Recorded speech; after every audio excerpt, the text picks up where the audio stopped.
Hello, everyone. This is Tesher Cohen, and welcome back to another episode of the All Things Interesting podcast, where it is my goal to share with you the unique stories of individuals across a wide range of backgrounds, to deconstruct the passion and meaning behind what they do, and to provide you some of their perspectives on life. On today's episode, my guest is Fatality Wendel, widely considered to be one of the greatest professional gamers in the world, founder of the Fatality brand, and known as one of the early pioneers of professional gaming. So without further ado, please welcome my guest, Fatality Wendel.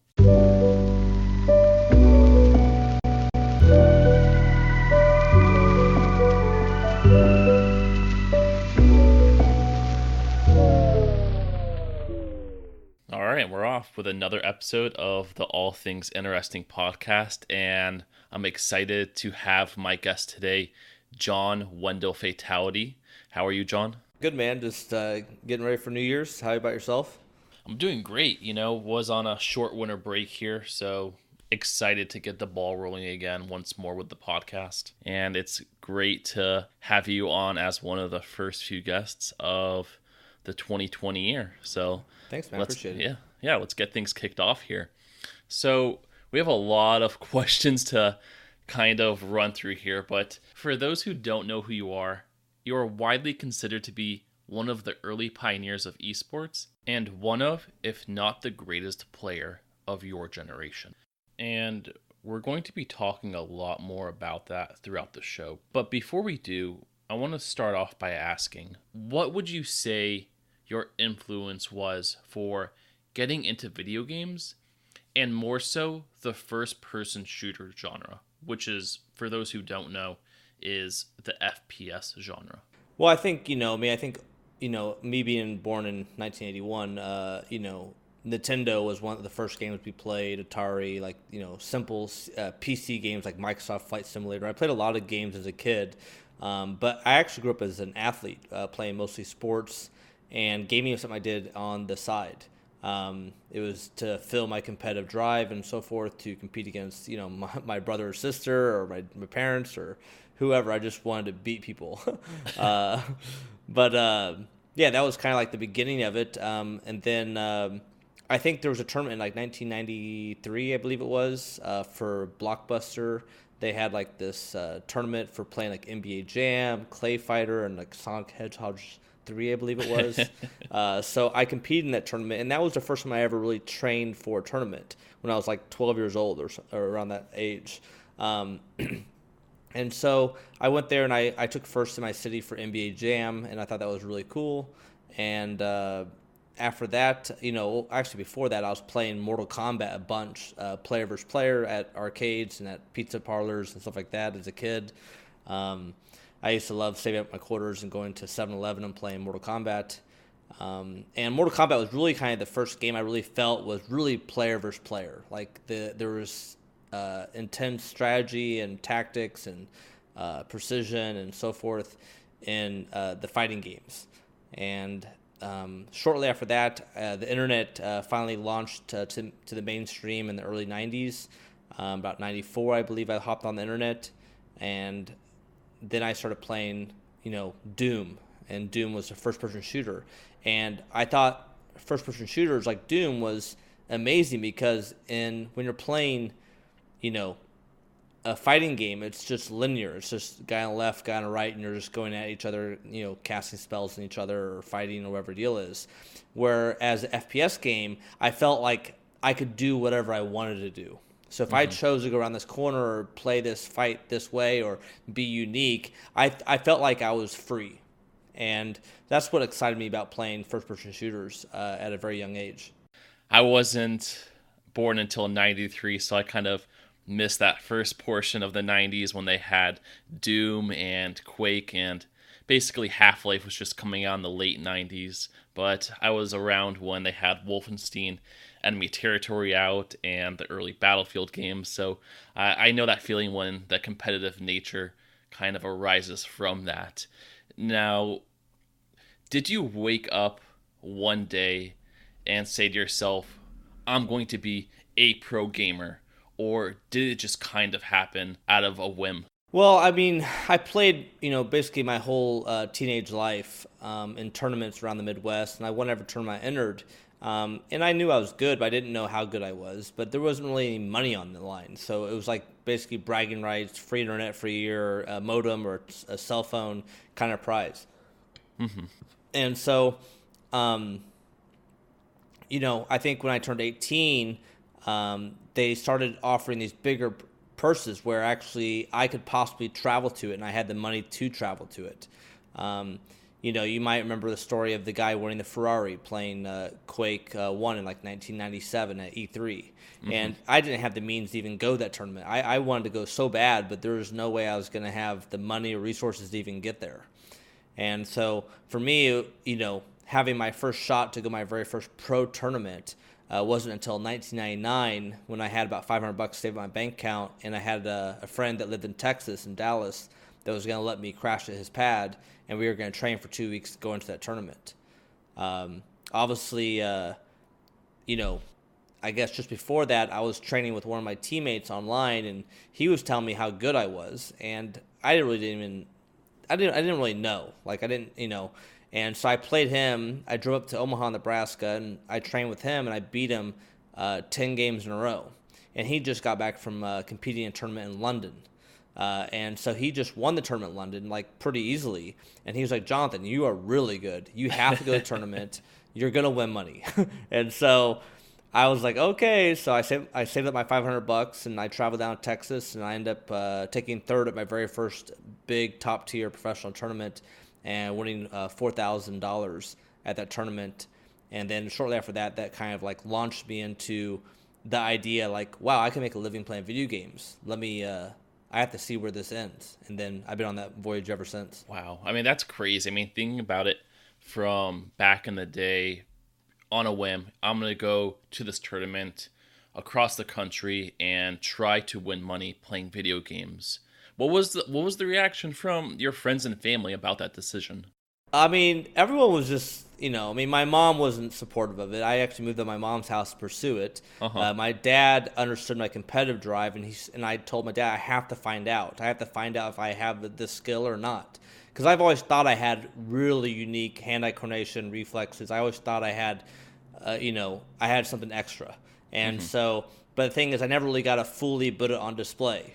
And so, eSports was kind of my first chance to really show my skill set, and it, gaming was kind of perfect for me in that regard. You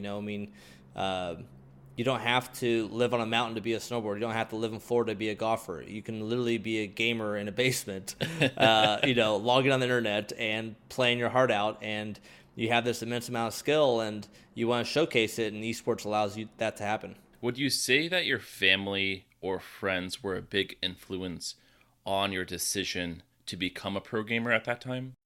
I mean, dude, they had no idea what pro gaming even was. I mean, it wasn't really a thing back then. Like, I was kind of almost writing the playbook of how to become a professional gamer.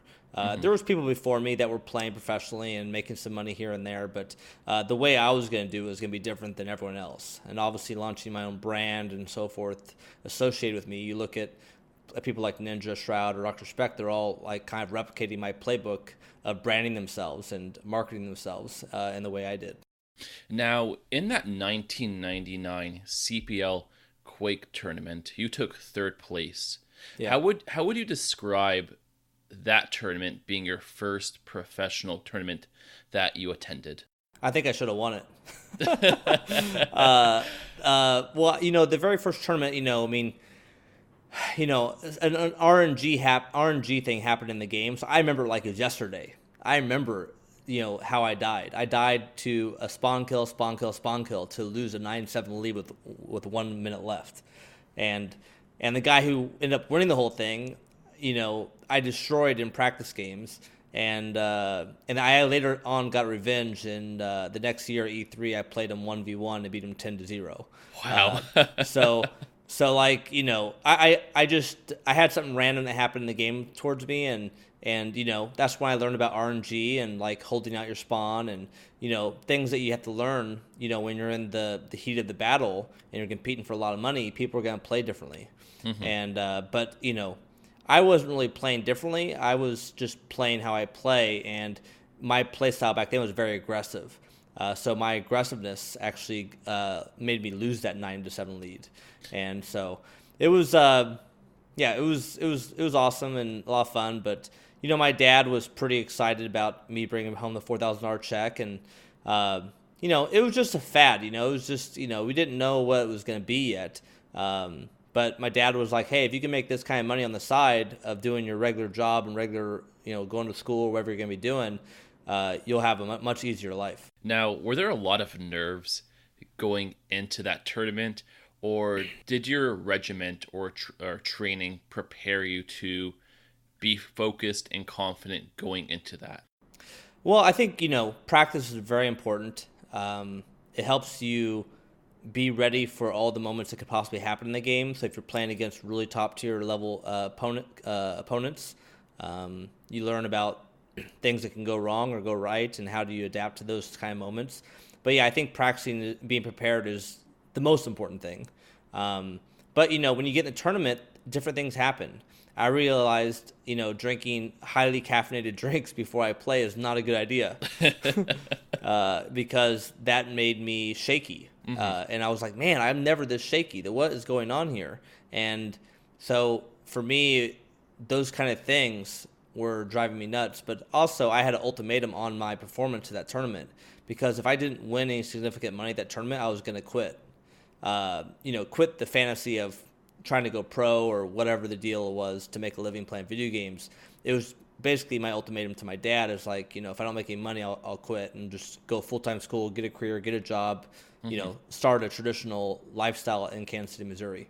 Wow. So that in of itself sounds like the motivation to get you over the hump and to compete at a very high level in that tournament. And it's kind of what pushed you to, win some money and launch your career to what it was at that time.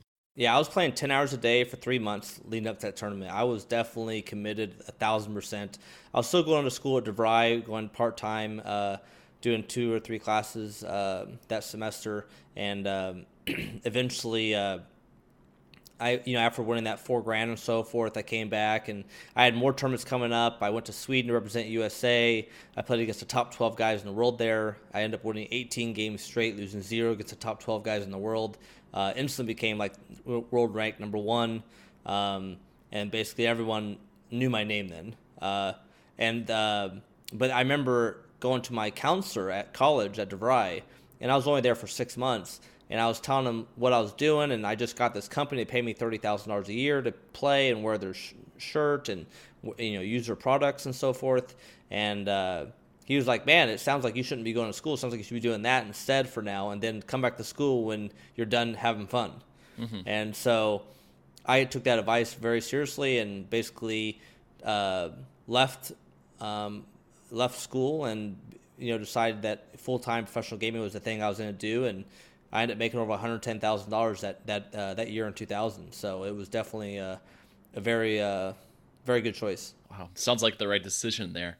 Going back to that 1999 Quake tournament, what was the feeling like walking in there and having everybody there recognizing Fatality for the first time? Because they might have heard your name in passing as this is one of the top, if not the top, Quake player, but finally putting a face to that name. Yeah, I mean, it's really funny because back then we didn't have social media, so no one knew what I looked like. So going to a qualifier, going to a tournament would always be really interesting because everyone's meeting each other for the first time physically in the flesh, And so I remember going to the qualifier the week before the tournament to get a higher seed in the tournament, and I won like $550 cash there.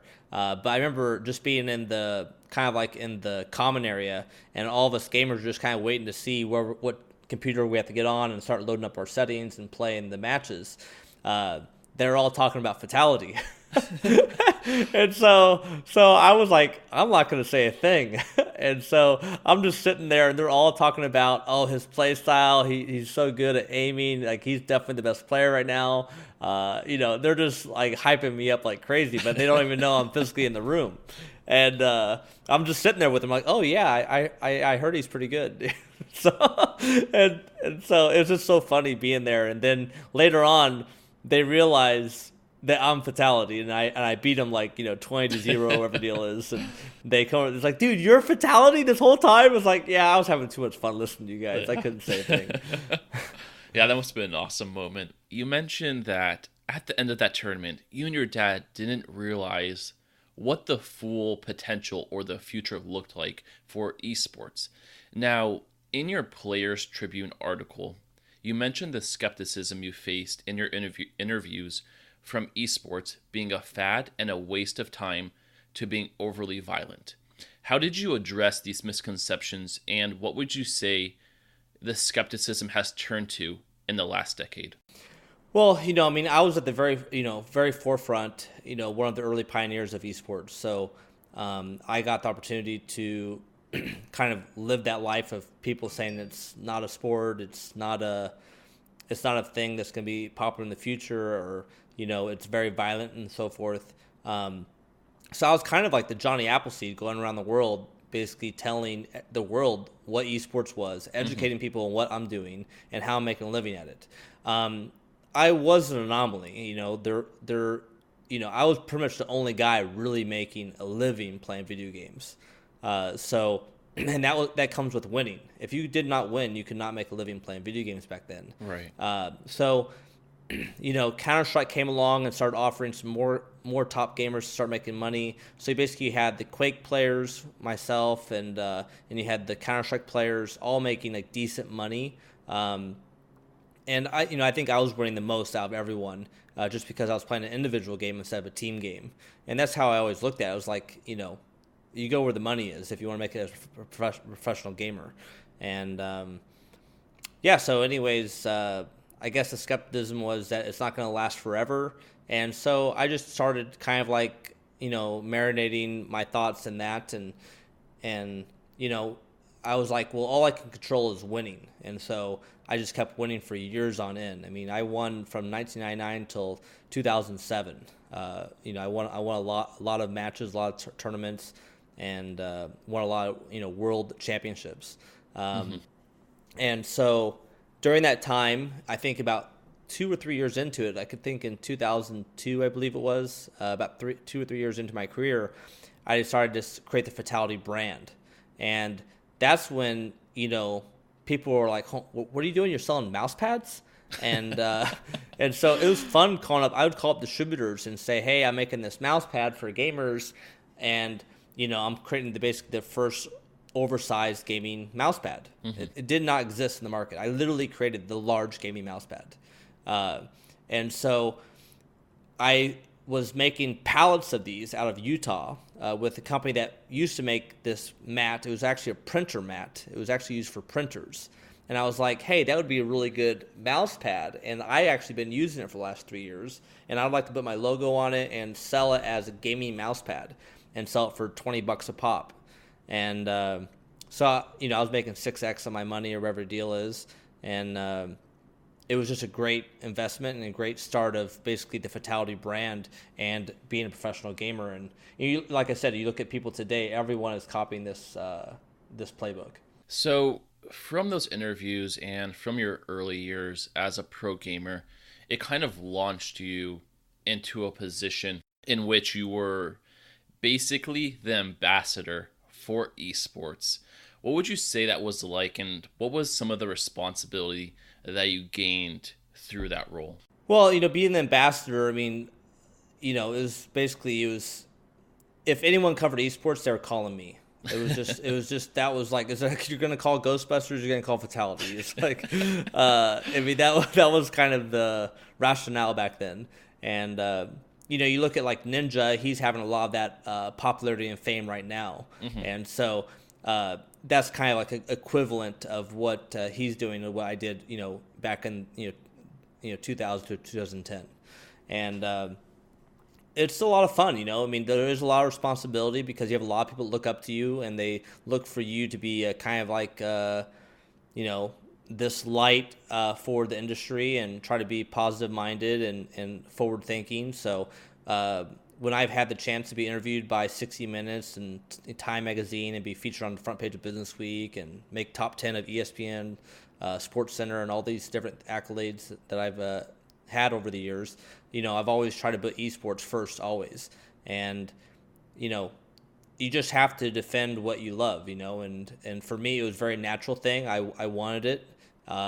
And it comes with winning. When you win, you know, people want to hear your thoughts and what you think. And, you know, you have to do the best you can. If I was a complete jerk through that decade, maybe esports doesn't have, you know, as good as respect as it does today, but who knows? But all I know is I did the best I could with what I had at the time. Years ago, maybe a decade or two ago, you wouldn't see esports on ESPN, but in the past year or two, I've seen highlights of Overwatch, for example.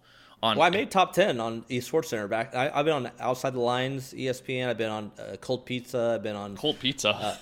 yeah, I've been on. But the biggest accolade was getting Sports Center top 10, and this was back in like 2003. That Wow. You know, and so we, you know, esports has been on mainstream through me, plenty through 2000 to 2010.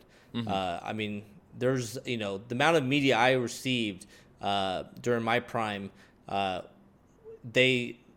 PR firm that I had at the time, they gauged how much PR I received, and it was like over $120 million worth of free PR I got. You couldn't pay for the ad and the minutes and the seconds I had on these networks and these shows at the times I had them.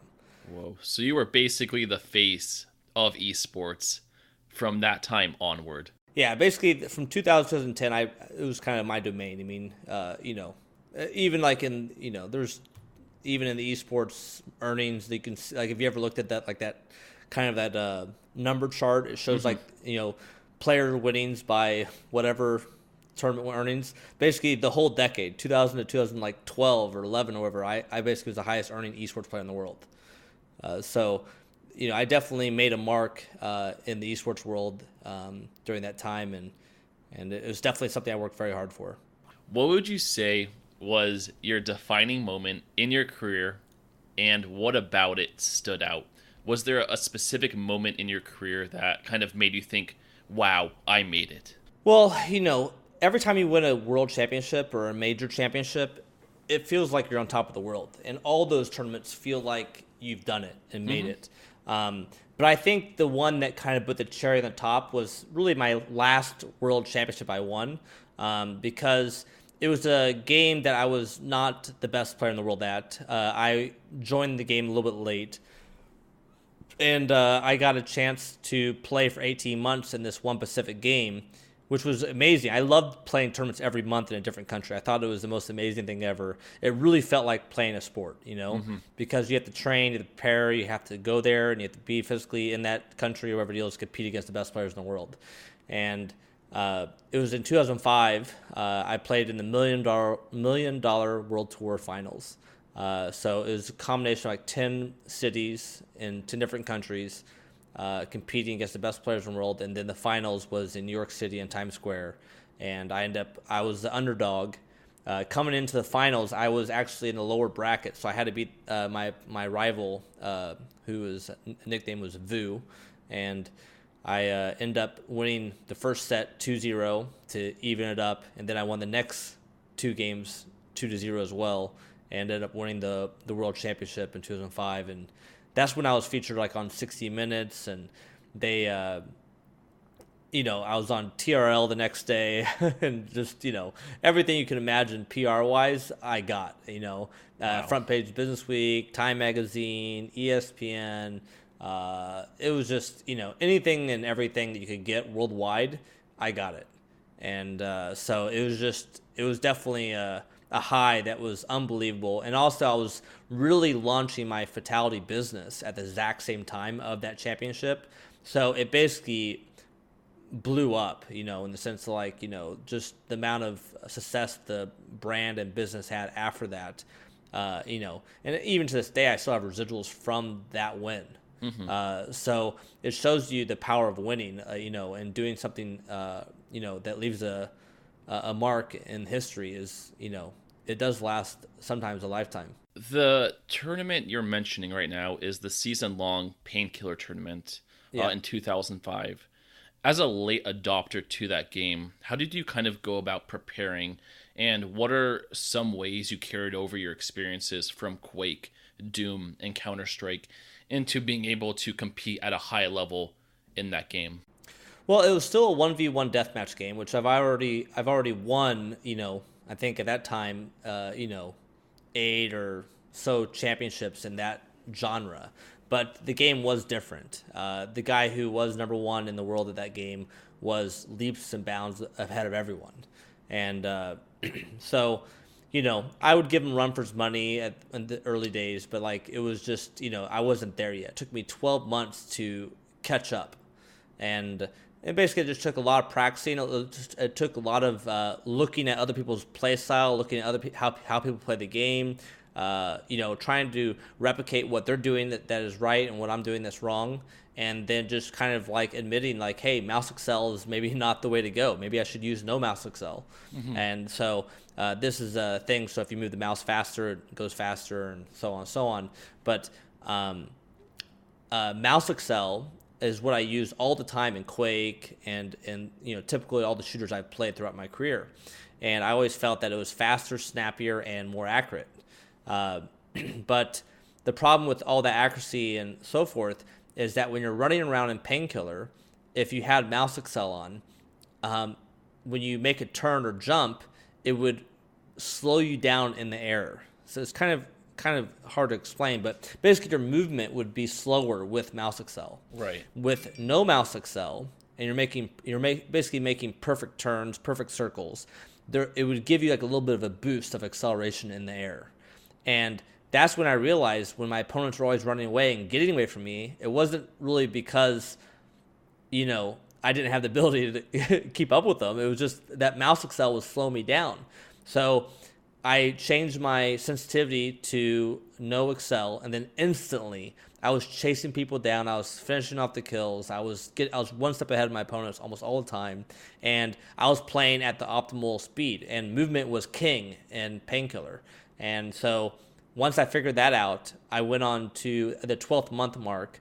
I won the tournament there. I smoked Vu in the finals, and then I ended up winning the next 3 out of the 5 major tournaments. So I knew I surpassed him at that point. But in the grand finals, he beat me again in the grand finals. So I was like, oh man, like this is crazy, So now I got to beat him. I got to beat him 2 best of 3s, which is a really big feat to do when the guy's been super dominant all year long. And I just I rise to the occasion and I won the first game, I think, pretty easily. The second game, I smoked him. Third game, actually went to an overtime moment. We were tied 4-4 and went to overtime. I remember me picking up the silver armor and the mega health, and I've been super defensive all game for 15 minutes, just like cold, like so defensive. It was ridiculous, But I was doing it to irritate him, and because I wanted to get him off his game a little bit. and so it was part of my strategy was just to be annoying to him, just like he's been annoying to me for the whole time I've played him. I always thought he ran a lot too. But anyways, I decided to go super aggressive. I catch him off guard at the gold armor, and I end up landing 7 shots in a row, and he hits 0. And I was like, oh my God, I just landed 7 on him. I killed him. Then I killed him again. I killed him again. I killed him again. I killed him again. I ended up winning like 9-4, I think, in that game. We went on to the final map. I believe I was down 6-0 at the very beginning of the game. But I knew all I had to do was get control because on that map, I think it was called Meatless was the name of the map. Once I get control on that map, it's pretty much over.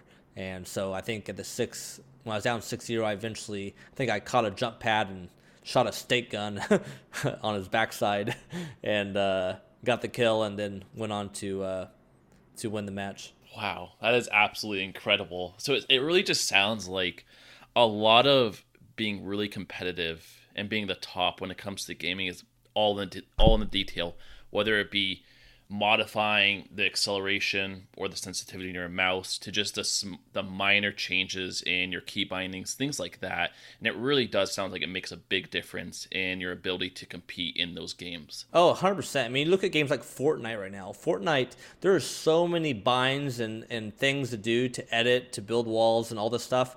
I mean, that game is almost like, that game is intense for hitting a lot of buttons in a short amount of time. And that's a skill. It's like playing the piano or anything else. I mean, it's definitely a skill. Mm-hmm. And, I have respect for games like Fortnite that actually make people think differently and make them do more. There's definitely a skill gap there that can be created by just, learning how to do all those things extremely fast and be very efficient at it. It's really amazing. Yeah. And I mean, from my own experience, I've played FPS games like Counter-Strike, Battlefield, Wolfenstein, all the way to RTSs, mainly StarCraft. And when you play games like StarCraft, it's like playing chess. It's super complicated with the amount of key bindings and the amount of micro and macro elements that go on. So it changes. Yeah, you gotta hit a lot of buttons. Yeah, exactly. So you were basically the predominant force in gaming throughout your tenure as a pro gamer. You have a great deal of achievements from 2000 to 2006. But looking back, what would you say were some of your greatest challenges that you faced in your career? Well, I guess the biggest challenge is choosing the next game you're going to play. That was what really drove me crazy every day. Mm-hmm. Not knowing what the next game was. And that was the tough thing about esports and gaming in general, was that you just didn't know. You didn't know where the next paycheck was going to come from. You didn't know where the next tournament was, So you're basically just kind of like waiting on the sidelines sometimes, waiting for that game to be announced, and then you got to start training, start practicing. Because it would suck if you, some of these games would come out, and you don't, people are already playing it for 6 or 7 months, and you're coming in the game that late. You're just playing, behind the 8 ball for a good year. Because you just got to catch up to what they've already learned in that amount of time. Because someone already went nuts. Someone already figured out the meta of the game. Someone already went through all the patches and upgrades to the game and found out all these new things. And you're just trying to play catch up. So if you're not there from the early access of a game or the beta of the game or whatever the deal is, you're playing from behind. So my advice for anyone that wants to go professional at anything, you got to be there from day one. You cannot be joining the game, a year too late. It's okay if you do, and you can try to go for it, and then, maybe 3 or 4 years down the line, you finally have surpassed that curve, and all the things everyone else knows, and you're creating your own new meta, and so on. But all that stuff takes a lot of energy and time.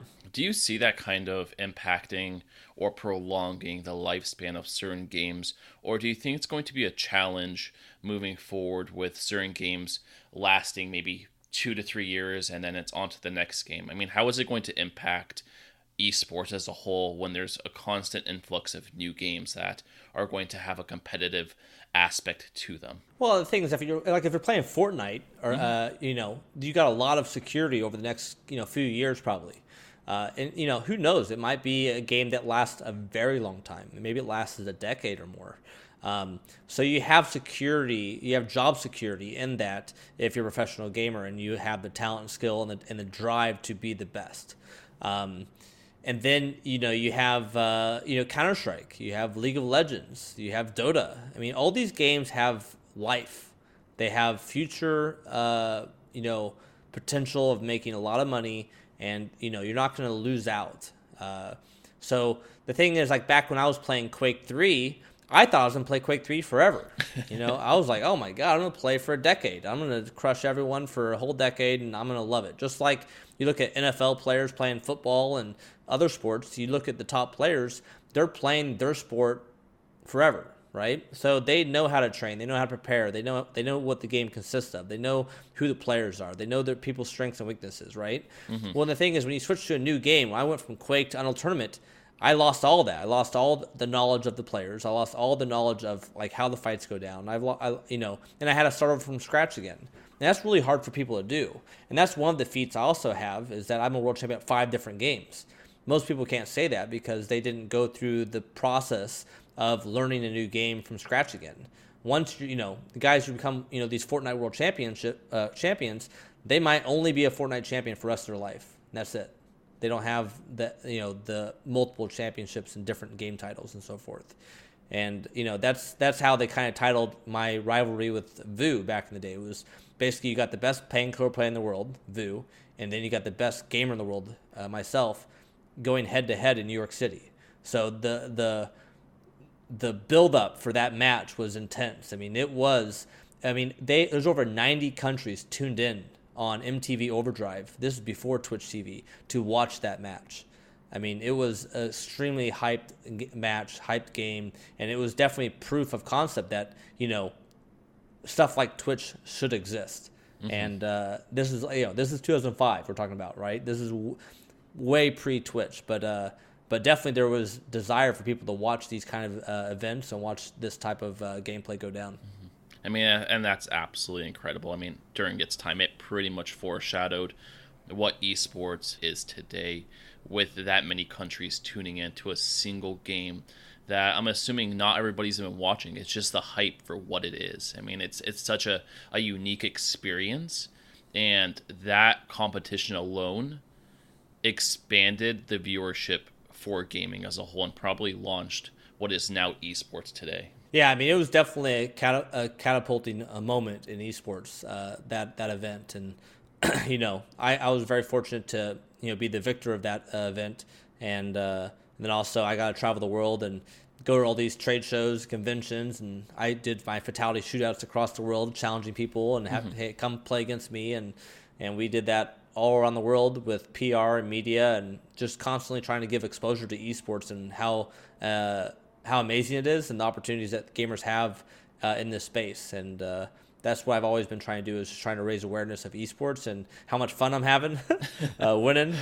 But also, there's just a lot of excitement in gaming. I even last night I hopped on line, and my buddy and I hop on Discord and we chat up and we play games all night together. And it's better than going out to have dinner together or going out and having drinks sometimes. It's just, there's a lot of enjoyment playing games. And, there's time and place for everything. But, I find a lot of happiness in gaming. Yeah. And even going back to the 90s when esports wasn't as well known as it is today, people found a lot of enjoyment by having LAN parties. And oh, dude. Yeah, just hooking up your computers together in a single household and just gaming all night.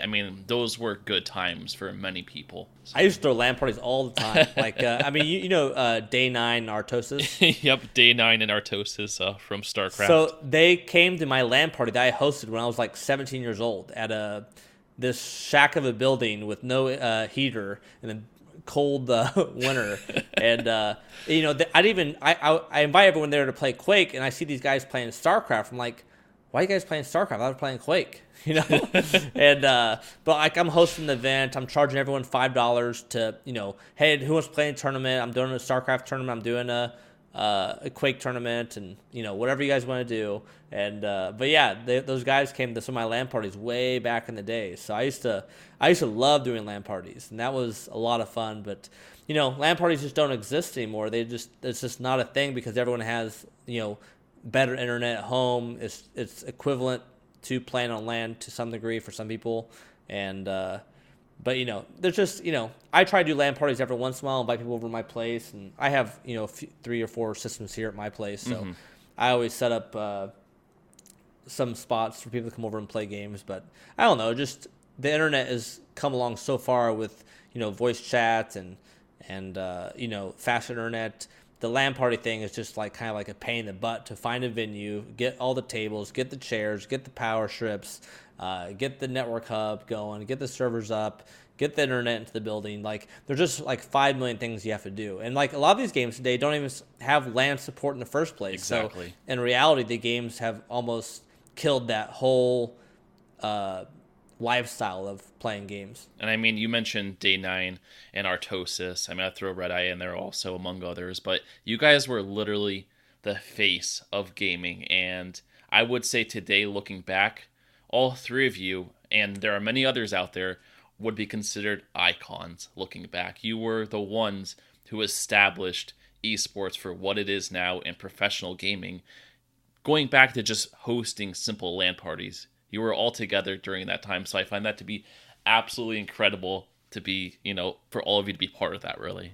It is really nuts. I mean, when you look back to even Marcus Graham, DJ Wheat, Yep. with Twitch, I went to one of his LAN parties up in Nebraska, and I remember, I didn't have enough money to even he was like, you can sleep in my hotel room, wherever, on the floor, wherever, but you got to chip in like $8-9, and I was like, dude, I don't got $8 or $9. Like, I barely got enough gas money to get back home tomorrow, and so I ended up sleeping like underneath my my computer at the LAN party there. But I mean, I remember I was like 16 years old. I mean. I was just a young kid that loved playing games and loved traveling to LAN parties, and I brought my computer wherever I could take it. Wherever people wanted to play Quake, I was there, and it was a lot of fun back in those days. But yeah, I mean, there's a lot of pioneers in esports, and those are some of the people for sure. A big question when it comes to esports is longevity of a career. You, of course, retired at the age of 25 in 2005 after winning the $150,000 grand prize from that painkiller tournament. How do you feel, or how long do you believe players will begin to compete? Do you think it's going to be in their 30s? Do you think a general career length will end in the 20s? What are your thoughts on that? Well, you look at traditional sports. A lot of players are, once you get out of your 20s, you're kind of old now, and people think you're old, losing your touch, whatever deal is. It just depends on what your role is on the team or what your role is in the game. And the thing is, games evolve, life evolves. Like, how can people balance life with everything else? For me to win my 12 championships, it was sacrificing my life every day for that, 6-7 years. 2007 was like my last exhibition show match before I kind of fully retired. But 2005, after I won that Painkiller World Tour, I was kind of in my eyes, I was done. And then about 7 months later, I got invited to play Quake 4 for 6 months. I played Quake 4 a little bit. Got to number 2 in the world in Quake 4 with only 6 months of training. But it was a cool feat nonetheless, because I did take down one best 3 set against the number 1 player in that game as well. So I had potential there, but the prize money wasn't that much in Quake 4 and didn't really excite me that much. Also, the game wasn't as fun as Painkiller was. But I mean, it's the longevity of someone's professional career, just as long as it lasts. I mean, if Painkiller kept having tournaments after that year, I would have kept playing Painkiller to make, a couple $100,000 a year, whatever. I think professional athletes think the same way to some degree. I mean, they're all making a lot of money to be out there on the field. Eventually, when you surpass a certain threshold of money that you have, you really do it because you love the game. And for me, I was, I'm not saying I ever passed the threshold, but I made some millions doing this, and it's I still had a drive there. I mean, I would have definitely kept playing if the money was there, but at the time I had an opportunity to go work for DirecTV, to be an on-air commentator, do color commentary with DJ Wee, with Red Eye, Tosspot, and all those guys, and help bring esports more mainstream to the television. And so that's what I moved towards because of the opportunity for business and for it just kind of set me off in a very good light, in a very good way that was very optimal for me at the time. And I think one of the important things that you mentioned there is kind of stepping away from the career to pursue something at a higher level. And many would probably make that decision strictly for the money, but I think even more so than that, when you've had such an influence on the industry, it's important to take that experience and translate it into an area in which you can make a larger difference, which it seems like you did it, especially by helping bring esports to the mainstream and putting yourself in a position to take on that ambassador role. So now that Quake Champions is out, would you ever consider a comeback into esports? Well, I mean, Quake Champions came out a couple years ago or so. I reached out to id Software and Bethesda, I guess, trying to find out some way to work with them. I wasn't really looking to play. I was really looking more to be like a supporting role in the game. Like basically, you look at Shroud. Shroud stopped playing Counter-Strike and became a full-time live streamer. Mm-hmm. You know why? Is because there's more money in live streaming. There's more money in that. It's less of a grind. There's still a grind of streaming. Streaming is a grind, but there's less pressure on like being accountable to your team and being accountable for your position and all these other things. It's a different way. And obviously being a solo guy most of my life, it is nice just relying on yourself. so there's less pressure there. With the recent success of platforms such as Twitch, do you think there's a greater appeal to go independent and become a streamer? Or is there still a great deal of value in being on a team? From my perspective, I think it goes hand in hand. Usually a professional gamer will have that following already, whereas your general gamer has to find ways to market themselves to create that following. So if I join a team and I'm wildly successful, I'm more likely to have that following who is going to want to watch me stream games on Twitch, for example. Well, I mean, I like I said, like for Shroud, I think it was a no-brainer. He's massively popular and well-liked inside the community. He has a great following. And for him, I think it was a no-brainer. Basically, I'm making X from streaming and I'm making X from professional gaming. I make more if I spend more time streaming than I do playing professionally. So for him, I think it was just kind of like a no-brainer. And I'm sure he still fits in like events and tournaments he can play in, like kind of like, the one-off like Twitch Rivals or whatever. I guess he's now Mixer, but you always try to find ways to promote and give good PR to what you're doing.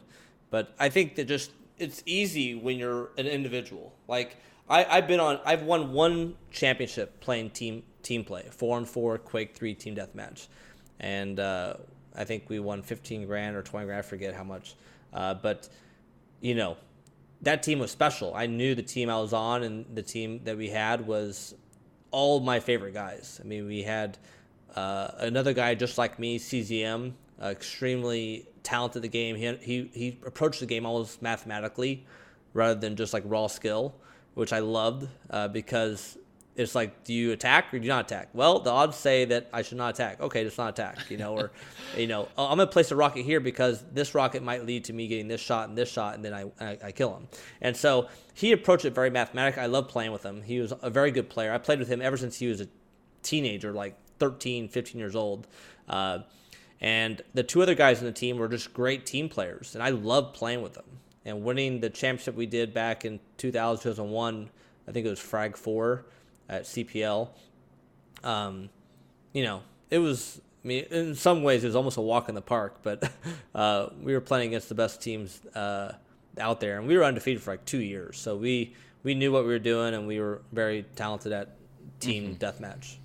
But yeah, so for individuals making a living and what the traction is just, I think being individually accountable for yourself is much easier than being accountable for a full team.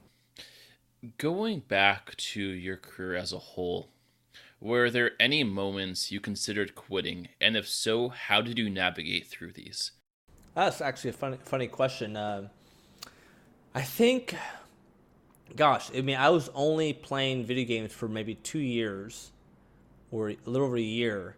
And I was already thinking about going back to school and so forth. Because, who knew when the next big tournament was going to be? It wasn't really...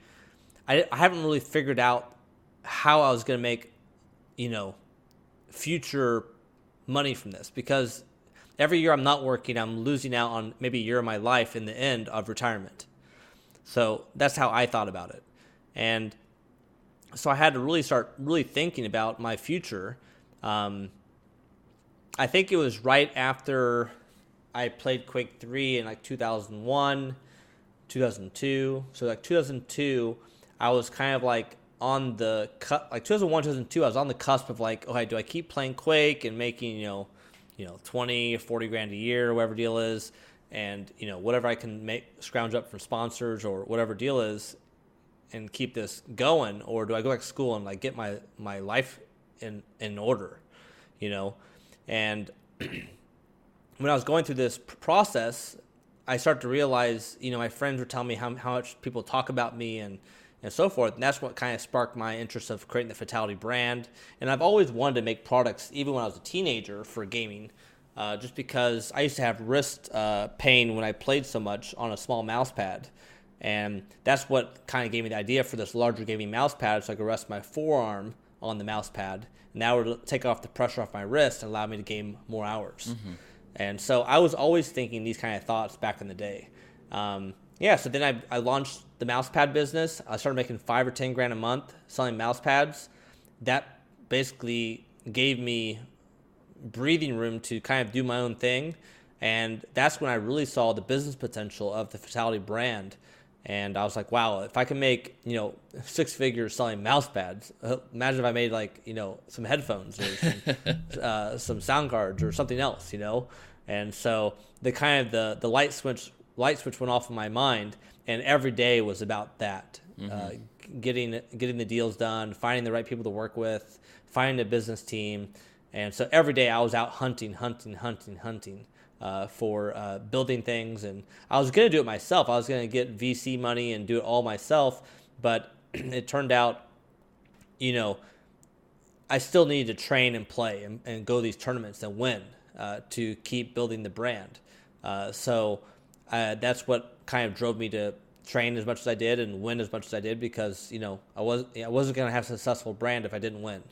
And so basically after that, I started doing licensing deals with a lot of different companies, and we launched the first, gaming motherboard. We basically introduced gaming motherboards to the market. I used to go to Micro Center all the time as a kid, and I'd look at the shelf, and I see all these A78, 97, B what, Yep. I was like, dude, which one plays video games?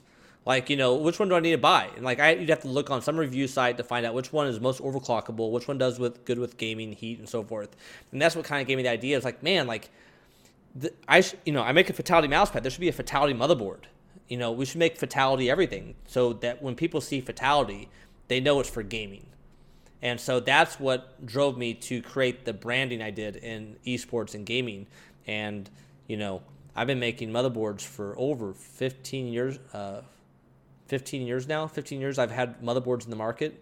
And so, those were the kind of ideas that launched Fatality brand. And obviously, I made a lot more in business side than I did in professional gaming. But that was kind of, that's where you see kind of the playbook, and that's where you see a lot of these guys kind of replicating like what I did back in the early days of esports and gaming. And you look at almost every motherboard manufacturer, every company now has a gaming division now. But it started with me.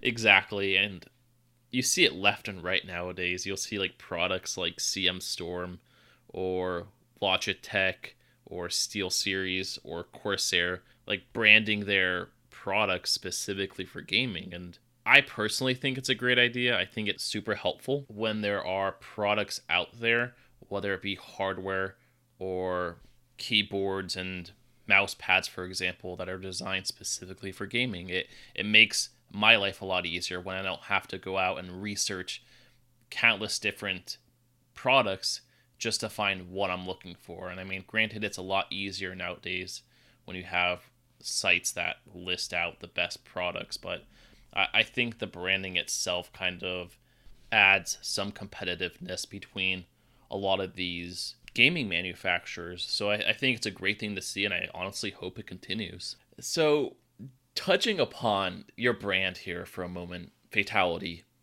it allowed you to sponsor players, teams, organizations, tournaments, and events in order to give back to the community. Now, how are some ways you're continuing to be involved in the community with your brand? Yeah, I mean, as Fatality now, I just got inducted into the eSports Hall of Fame just last year. And, I'm coming to the kind of more of the older guard of esports now, I guess you could say. That's where the kind of the pioneer stuff comes out, and you hear the stories about those kind of things. So I'm kind of, I'm one of your Hall of Famer, pioneer, guys now. So I almost kind of referenced it to almost kind of like an Arnold Palmer or Jack Nicklaus of golf. You know, someone that was there from the very beginning of kind of the creation of of it all. Of online gaming, and so that's kind of where I fit into the esports ecosystem. And right now, currently, I'm actually working on building some tech around esports. My new startup is called Ready Up, so it's readyup.com. And we're helping businesses activate their users on their own operated channels to help people engage more into, when an event is. How can I tune into it? There's this content's available, or this digital media is for sale. So basically, I'm doing a lot of things to help people get their users to engage more into the things they're doing for esports and gaming. So if there's a tournament coming up, I want people to know about it. I want them to engage into it. So my goal is to continue to grow esports as much as I can through my startup Ready Up. And we're a B2B company, so we're helping businesses engage their audience. But it's all about growing esports. Are there any plans to incorporate Ready Up with platforms such as Twitch so people are able to view these tournaments or events live from their own homes? Well, I mean, I think how we're doing is, we're implementing it through people's calendars, and, we're implementing it through people, through businesses' own operated channels to have them engage in those events. So listing a Twitch link or stream or Mixer link or whatever deal is. But also, things that are happening inside that as well, could be, BlizzCon's coming up, but, hey, don't forget to get your BlizzCon merch, and so forth. There's Overwatch League finals night. Make sure you save it in your calendar. So our goal is to, get people more connected than they already are, because right now, people are literally going at they have to go to some website and pull up, you go to ESPN.com, you pull up their esports calendar. Okay, the event is this day. It doesn't really engage you, just kind of like informs you when it is, but there has to be something more engaging to these users, and that's what we're building at Ready Up. Well, it sounds like a really, really cool platform, and I'm excited to see where it goes. Thanks, man. I appreciate it. Now, just to close things off with the Fatality portion here, and I think a lot of people might be curious about this, especially pro gamers out there who are looking to brand themselves on different fronts. But what lessons have you learned that you can share with other gamers and organizations who are trying to monetize themselves or trying to build a brand around their name? Well, the thing is, in the day, your brand has to stand for something. For me, Fatality is, one of the early pioneers of esports, 12-time champion, relentless, never gives up, loves to practice. But my legacy is my story, And so for a team, they have to have their own story, and it has to be unique and different in its own way. I just happen to have, a very unique story, being one of the first guys to really, break out and create his own brand for gamers and become a prominent name across the globe for esports and gaming. So, everyone has their story, and everyone has to build their own brand and tell their own story, and it has to be unique and different in its own way. You can't have a bunch of people all having the same story, because then how do you stand out? So, once you brand yourself, you just got to stick to it, and everything has to be about those qualities and those things that you want to accomplish. There is a Fortnite player by the name of Kyle Giersdorf, who's known as Booga, I believe, and he recently won $3 million in the Fortnite World Cup at the age of 16. The gaming industry is worth billions of dollars right now. Do you see the value of esports surpassing that of traditional sports based off of this? Well, I think esports has been coming for a long time, and it's continuing to get bigger and bigger every year. I mean, I've been saying this since 2000. I was part of esports back in the mid 90s, early 90s. Competitive gaming and so forth. But online gaming really didn't blow up until like 1996. In my eyes, because Quake 1 was, I think, the beginning of online competitive play. Esports has blown up every year over and over and over. And, not to plug Ready Up again, but like our goal is to continue to help grow this thing. And if you look at the trend of esports, the prize money, the companies themselves are understanding the value of esports now. Esports is now their marketing tool. It's their publicity event. It's their marketing tool to make people buy their game, engage in their game, and come back to their game. It's esports is becoming part of franchises in Major League Soccer and in the NFL. The NHL is trying to get into. I might be going to NHL All-Star game this year to be playing with a bunch of All-Stars in NHL game on the console. That's how much esports is really taking off and gaming is. It's integrating with all these people that love to compete. At the end of the day, it's all about competition. But, athletes love to play video games too, because if you're an athlete, I play a lot of hockey. I play a lot of sports even to this day. And, I love working out. But when I'm done working out and I'm sore or tired, I want to play video games because I still have that competitive drive to use my mind to outplay someone, outmaneuver them, make an amazing shot and laugh in my friend's face, But that's what sports and competition is all about. It's about having fun with your friends and, bragging here and there and having a little bit of fun and laugh about it. And that's why I think esports is continuing to grow, and it's just accessible to everyone. Like I said before, you don't have to live on a mountain to be a snowboarder. You don't have to be in Florida to play golf. You can literally play video games from anywhere in the world, as long as you have decent internet, which most people do. It just allows for this mass amount of people to engage into it.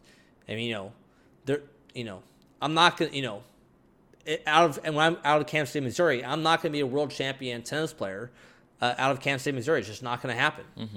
The climate does not really allow for that really to happen.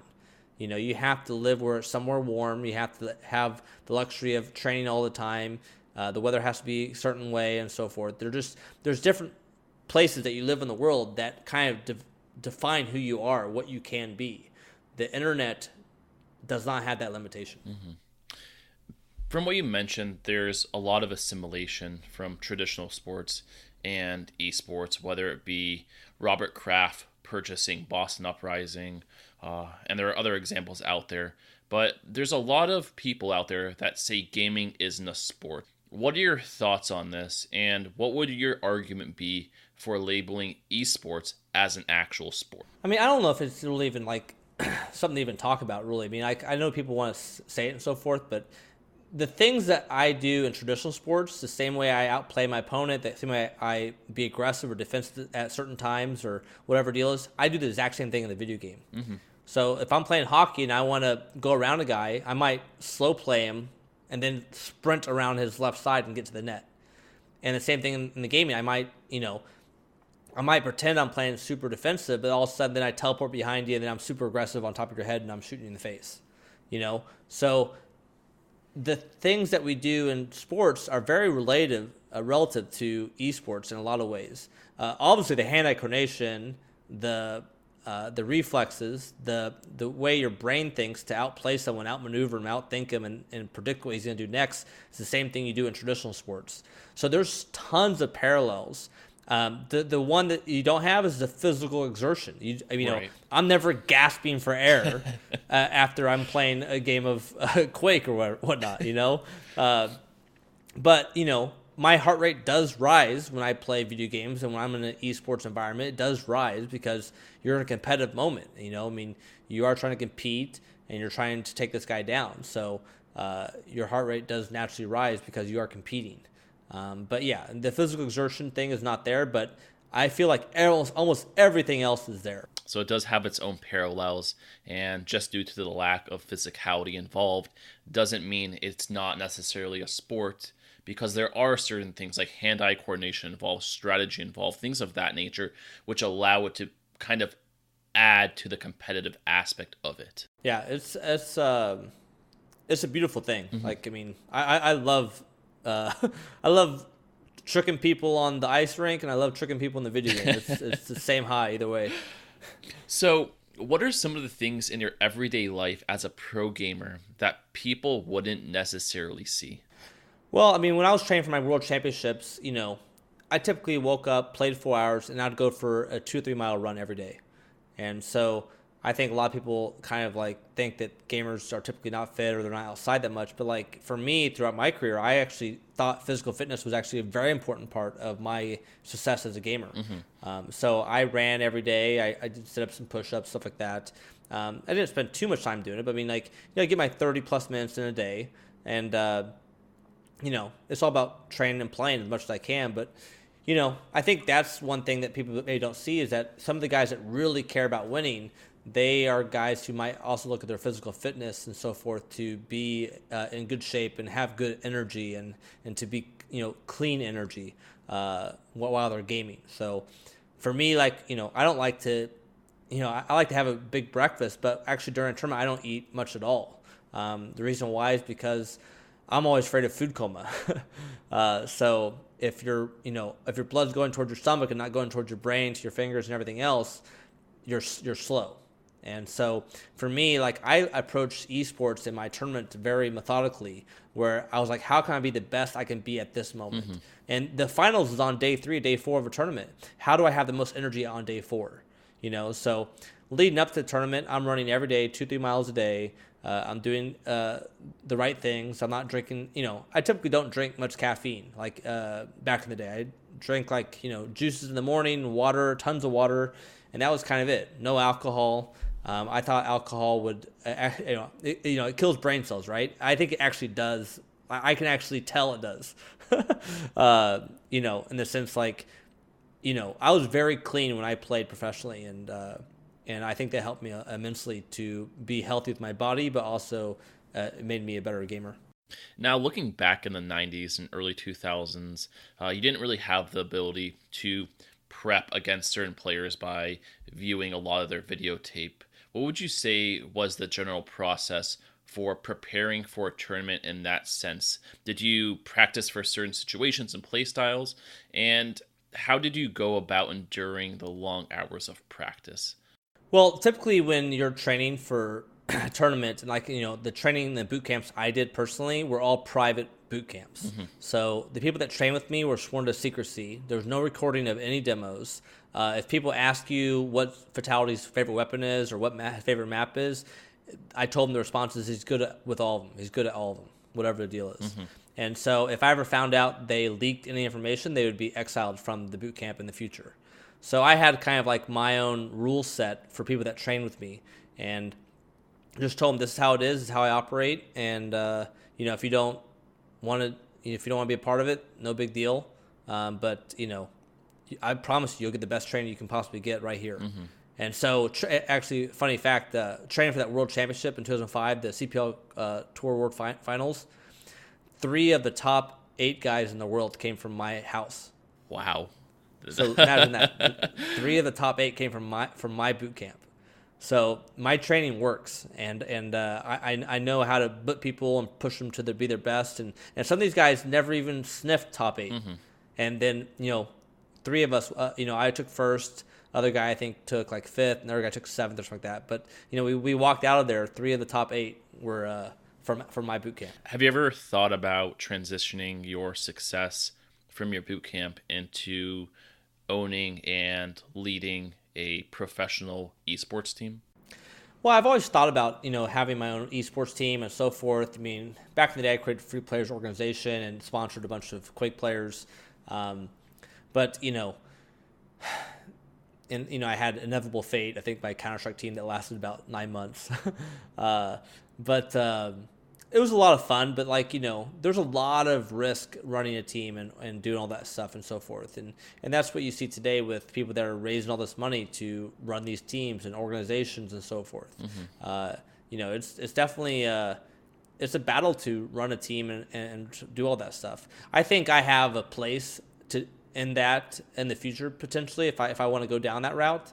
But so far I haven't been had the opportunity to be presented with an opportunity to really pursue that.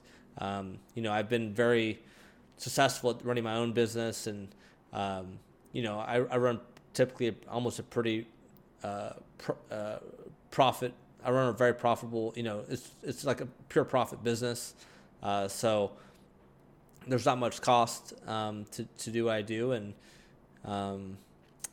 it's kind of simple in that regard. But I think the idea of owning a team or being part of a team or being a president of some team or whatever deal is, I think when that time comes, it comes, and someone will call me and say, hey, we'd like to be a part of this, and this is what we're doing with you, and this is how we would like to implement you into our organization and so forth. So then that's something to think about, but I want to be, an equity partner of whatever I do. Right. So it's just a matter of, figuring out what the dynamics are and seeing what's possible. Inside and outside of your career, you've had the opportunity to play dozens of games. Is there one that you would say is your favorite? And if so, what about it made it the most enjoyable for you? Well, I would go back almost to Quake 1 as Quake 1, remember, this is pre-2000. People didn't even have internet in their home most of the part. The people that are playing Quake 1 were the most niche, savviest computer tech people in the world. I was just amazed for the 4 years through high school that no one was playing Quake at school. I had 6 people in my school that were playing Quake, and I was like, I cannot believe they're not playing Quake. This is the most amazing thing ever, and then 007 comes out and they're like, oh, this is the best thing ever. I'm like, no, it's not. Quake is a million times better than 007. And so you just realize people are so far behind the curve sometimes, and I was so far ahead of the curve that it was amazing. Can you ask the rest of the question? I kind of get lost. Yeah, sure thing. What about that game made it the most enjoyable for you? Well, it's just, logging onto the internet and playing against different people across the world. People that grew up today with, eSports and gaming, they're just used to oh, there's a guy, oh, where are you from? Oh, you're from California. Oh, I'm from New York. It's no big deal. Back then, I remember I was in my living room playing Quake 1 on my Pentium 166 megahertz Intel processor, or whatever it was. And I remember logging into the dial-up internet, this is before broadband, with my 200 ping. And I remember yelling at my mom and my stepdad, and I go, you will not believe what's going on in here. I'm literally playing with a guy from New York, a guy from Germany, and a guy from California, all in this virtual 3D world right now, and we're shooting each other. And it was nuts. Quake 1 was extremely special. And in reality, I think a lot of the esports world has a lot to respect to Quake. But yeah, Quake 1 was really the beginning of it all, and I remember, installing Quake 1 at my school, and remember us all, we had a computer club, and we did it one day. We're all playing Quake and Warcraft and everything else at school, and then the principal comes in and is like, what are you guys doing? We're playing Quake. It's what are you doing? And then they're like, this computer club is now closed. Everyone go home. so it was very short-lived computer thing class, that we all, computer club that we started to have. And then it ended on the first day. and so after that, we... and now you look at schools, they're all implementing esports into schools now, and everything else. It's just so funny, to see the full circle come around. It's man, I was doing that in 1996, and now it's a common thing now. Whereas at schools, they were just they're so frowned upon it, but now it's esports is the thing. Yeah, it's absolutely crazy how times have changed. In school growing up, I don't think gaming was all that common in class or even in clubs. But what I do remember was that people would take USB drives and they would download StarCraft on them, or even Doom, and they would play those on the library computers. And what was even more crazy was how common it was for people to be playing RuneScape on those computers as well. But now, like you said, even college campuses have esports teams. So it's come full circle, and it's crazy to see how it has evolved over the past few decades. That said, though, what are some challenges you feel that esports may face as it continues to grow? I mean, I think it's still new to a lot of people. I mean, I think the parents are going through it for their first time, so they're learning how to work around it, I guess, to some degree.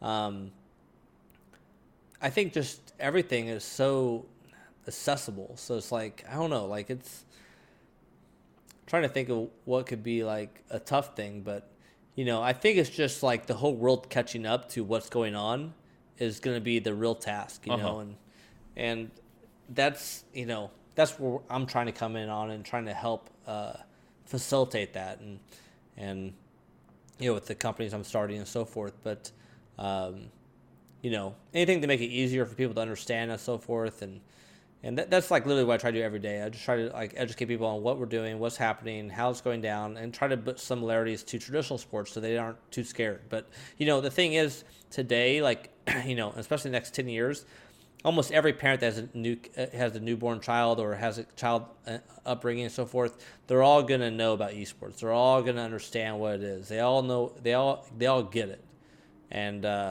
so it's on the parents to manage that. I still think I think physical fitness is still very important. I think people should go outside and play sports. I think people should do things outside and so forth. So there's a balance there of like how much gaming can you do and how much gaming you don't do. But if you're trying to build a prodigy, you got to that's going to take a lot of effort and time and to understand it all. But that, like the kid Booga that won $3 million. I mean, how can his parents say no? I mean, he's on his way for something new and different. Mm-hmm. And yeah, he should, there's parts of finishing school and so forth. But I mean, almost in his situation, if I would almost think of, I don't know. I mean, I would almost think of homeschooling and trying to figure out what the next steps are to prolong this 15 minutes of fame for himself, right? So that he can maximize the full potential, because who knows if he'll ever get this chance again in his life, and that's the thing. Like, once you have this opportunity in front of you and it arises, and you got to capture it, because if you sit around and think that it's going to be there again in 5 years, you have another thing coming, because things do change fast. And he should definitely monetize and have fun with what he's been blessed to have, and make the most of it. Mm-hmm. I think that's incredibly sound advice. I mean, these kids are making more than many make in their full lifetime of work. So I think it's important, like you said, to capitalize on it, make the most of what you have, and enjoy the journey for what it is. Yeah, because I mean, it's just I think I got more than my 15 minutes of fame, but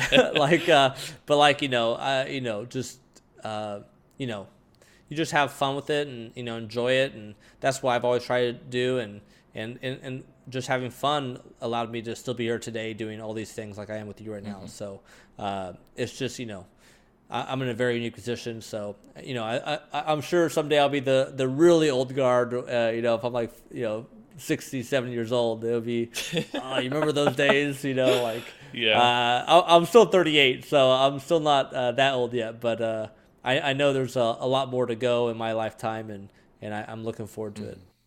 I'm sure many out there are wondering, along with myself, where did the name Fatality come from? Oh, I mean, it came from Mortal Kombat. I think I was 11 years old when Mortal Kombat 1 came out. I think I was at a pizza parlor with my dad and mom at the time or something like that. It was called Funhouse Pizza in Kansas City off 40 Highway.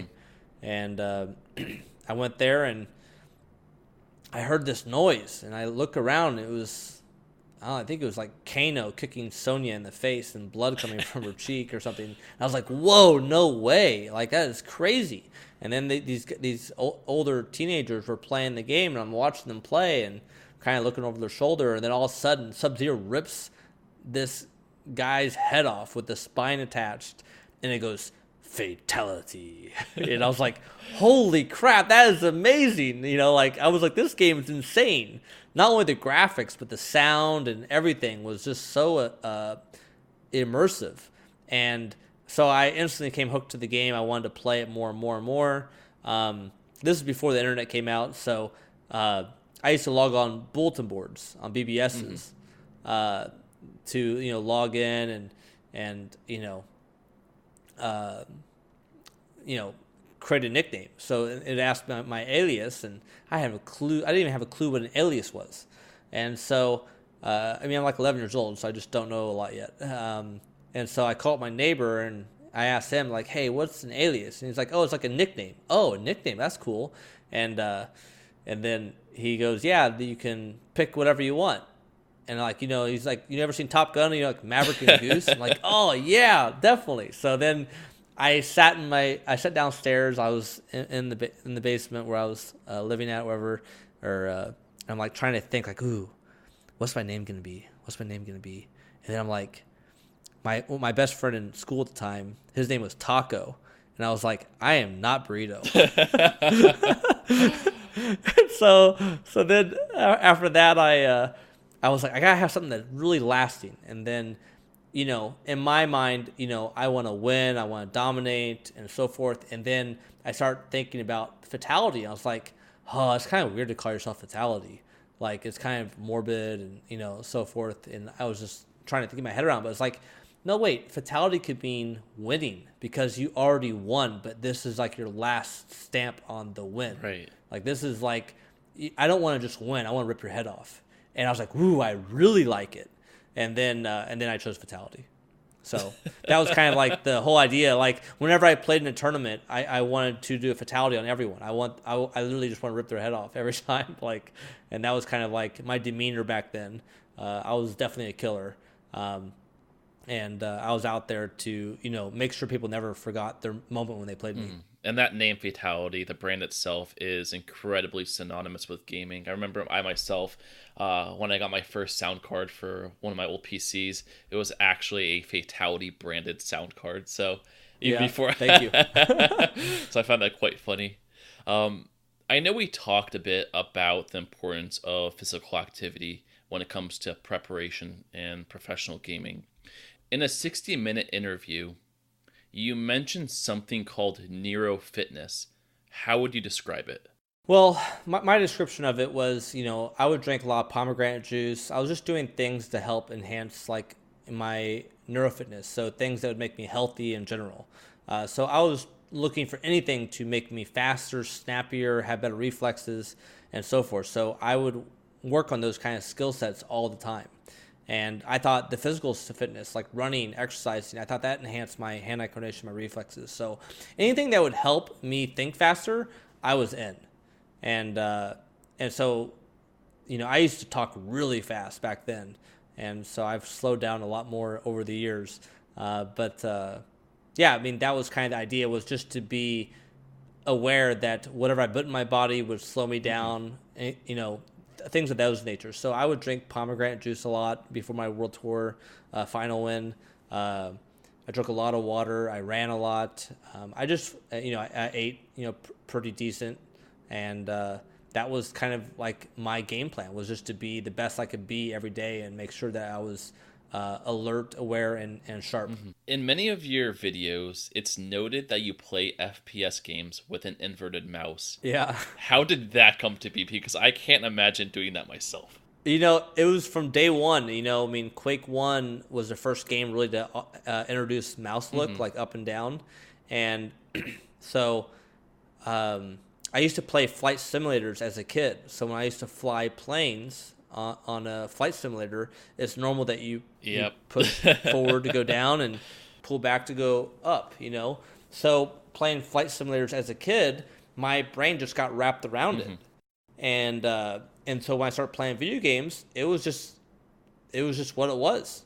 And there's a lot of top gamers that use inverted, but very few of us. But the ones that did were really good. So you wonder if there's something in that inverted mouse thing. Yeah.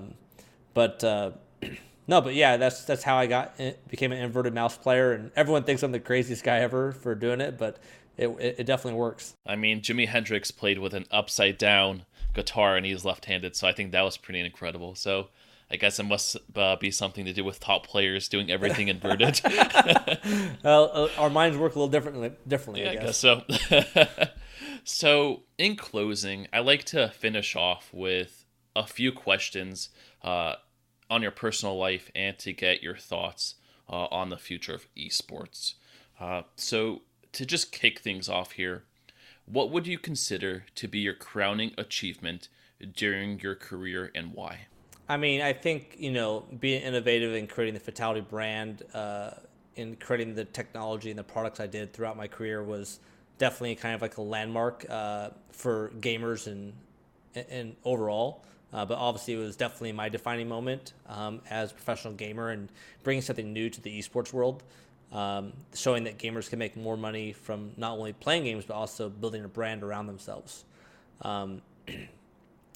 And obviously, winning the 2005 $1 Million World Tour was also a defining moment in my career, without a doubt. I mean, every time I think back to it, I get a big smile. So it was something I definitely worked extremely hard for 18 months to win that tournament, and traveling around the world, living in parents' houses in Germany or in apartments in Sweden or places all around the world. I mean, I crashed everywhere and anywhere I could to train and practice to win that thing, and so that was a lot of hard work, a lot of time put in, and it was all well worth it. And extremely happy that I won that tournament. That was my cherry on the top.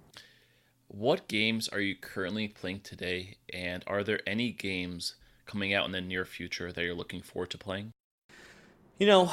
I've been playing PUBG like crazy the last couple of years. I actually got to number one in North America for solos on the online leaderboards. Wow. And it was just kind of like people like asking me like, "Hey, can you still got it?" kind of thing. And I'm like, I still play a lot. I think I still got it. Just let me put my time in and see if I can get to number one. And so a month and a half later of putting my 12, 16 hours a day in again, doing my old regiment and so forth, I was actually able to hold the number one spot on the online leaderboard for like 10 days. And so every time you hit leaderboard on PUBG, my name was at the very top. Every time you loaded PUBG, which there was 20, 40 million users playing that game. So it was good. It was good bragging rights. But yeah, I think going forward, I still love PUBG, but I know Doom Eternal's coming out, but I think it's going to be a single-player game, so I'm not sure how much multiplayer will be going on there. But I'm definitely looking forward to playing Doom Eternal. And then, it's really up in the air right now. I really don't, I know there's some hype around Diablo 4. Coming out, which is a totally different game, but it's something I can play with my friends, my brother, and just have a good time with my friends. But I don't really know. I'm actually kind of like interested in seeing what I'm gonna be playing. Recently, I've been playing Overwatch a lot lately again too, which is kind of interesting. But I just like playing a lot of different games right now, and so I'm definitely looking for something new to play and something to dive into very deep with. In 2020, but I think time will tell. When you mentioned Doom Eternal, I believe that game was going to be launched as a VR title. Do you personally have any thoughts on VR in the future? VR is interesting because not everyone has it, and so it's a very niche thing that's happening. I think it is very cool. I mean, I'm not opposed to it. I might have to convert one of my guest bedrooms into a VR room, but yeah, I don't mind it. I do enjoy some of it.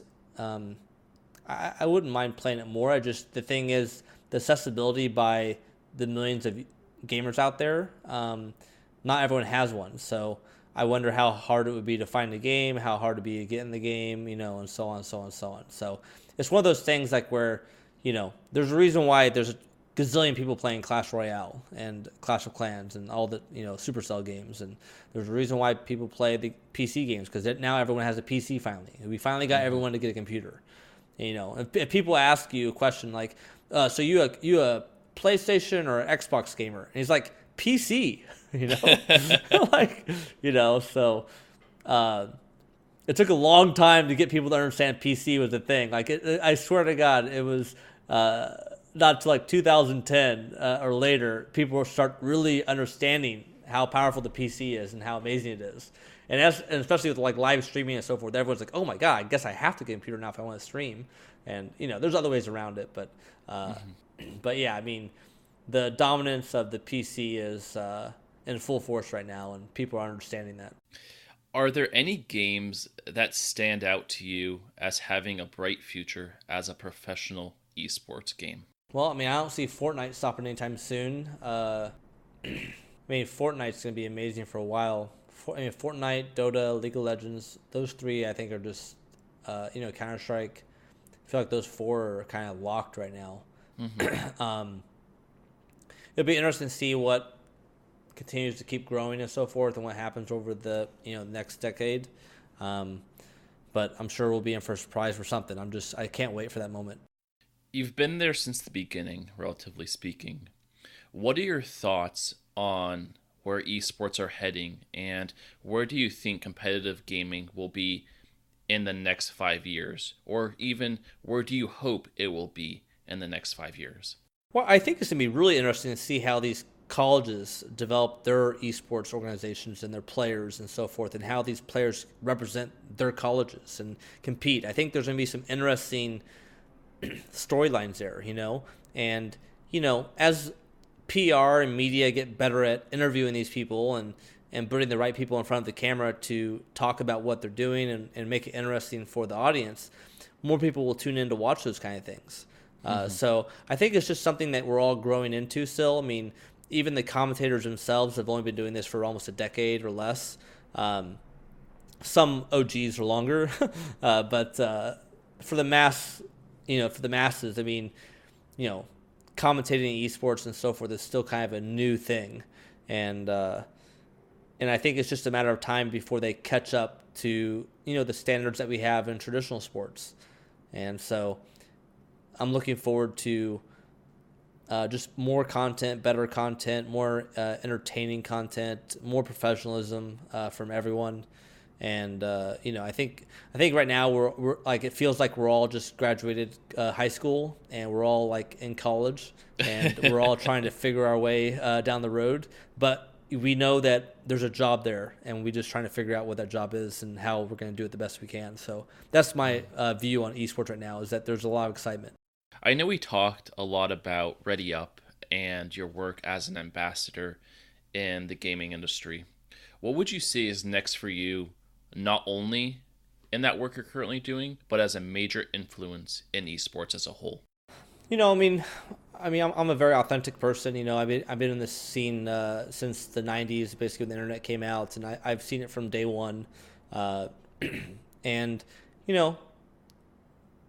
I just want to keep kind of the history intact as much as I can, put it in perspective as best I can. But I want to help the younger generation do it better than we did it. So I think it's about figuring out how to curate that best we can and make it more seamless than it is right now. Because right now I feel like there's a lot of misleading information. All the information is not there, and that's what we're trying to do at Ready Up, is trying to get more information available to people and help them engage in things they're already interested in, and do it in a better, smoother process than being like scouring the internet, looking through forums, looking through the internet, Google searching, like when's the next tournament, like all these kind of like small details. We want to make it easier for people. What advice would you give to those wanting to get into pro gaming? Yeah, if you want to get into pro gaming, play the game from early access beta. Do not join the game late. Start playing tournaments immediately. Play as many tournaments as you can. Find people that you want to play with. Typically, you want to find people that you just have good synergies with. Like you guys laugh at the same stupid jokes. But like that. You want to find people that are also talented and also have the same drive for you, and they have the same dedication, and they want to put in the same amount of time you want to put in. Mm-hmm. And so, there's always going to be someone that wants it more, and that's fine. Maybe that's you, but you still have to go through that process. And find out where you stack up and so forth. But you're only gonna be as good as your 4 other teammates or your whatever the deal is. So it's a tough thing playing team games because you're reliant on other people, and if you just gotta worry about yourself and do the best you can, and hopefully you can meet some great teammates along the way and do something special. So who knows? But definitely play the game from early access, beta stages, and play in as many tournaments as you possibly can. When all is said and done, what do you want to have accomplished, and what would you like the legacy of John Fatality Wendel to be? I think what I'm going for is, this is my life. Esports is my life. I'm going to do this for my whole life. So when people think about esports, I want them to think Fatality for sure is one of the first pioneers of esports. One of the most successful gamers in esports that did something that no one else did back then. So that's my goal, is to leave a lasting impression of my legacy, and I think I did that on the professional level, playing in tournaments, winning my 12 championships in 5 different games. But ongoing, I've never given up on esports. I've always been a big supporter of esports and want to continue to help it grow, and I want to continue to push it forward. And I've received a lot of accolades already. I got a Lifetime Achievement Award from esports at a very young age.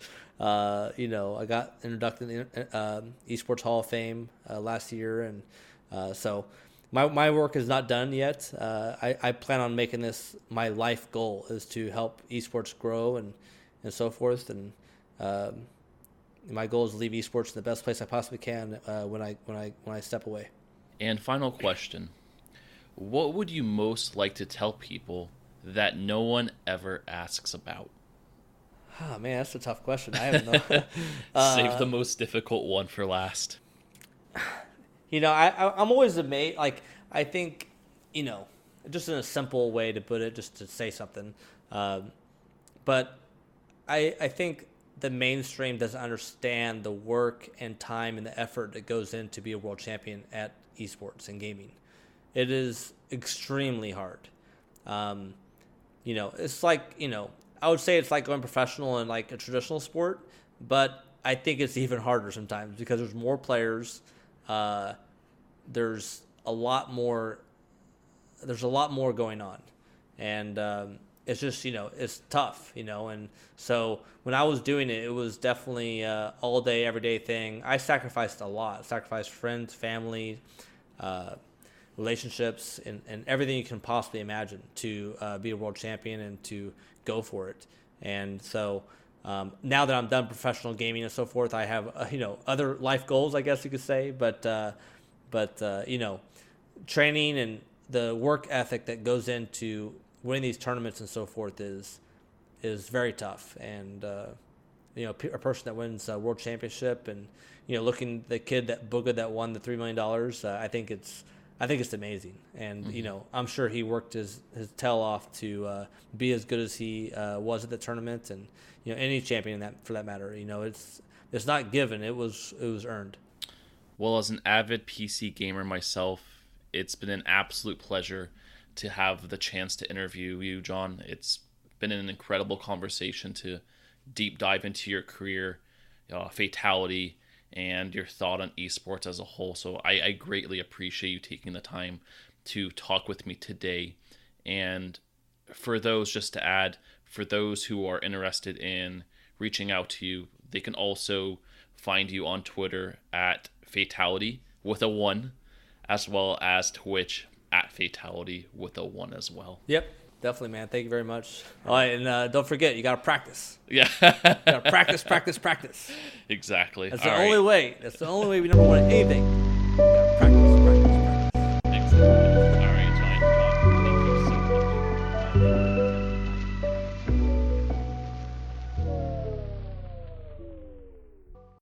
much. Thank you all for tuning in, and I hope everyone enjoyed the conversation. It was incredible to sit down with an icon of professional gaming in John Wendel, and to get his thoughts on not just professional gaming, but esports as a whole. The industry has a bright future ahead of it, and it will be exciting to see how it carves out a spot among the world's most premier sports. As Steve Bornstein, former CEO of ESPN and the NFL Network, once said, eSports will rival the biggest traditional sports leagues in terms of future opportunities.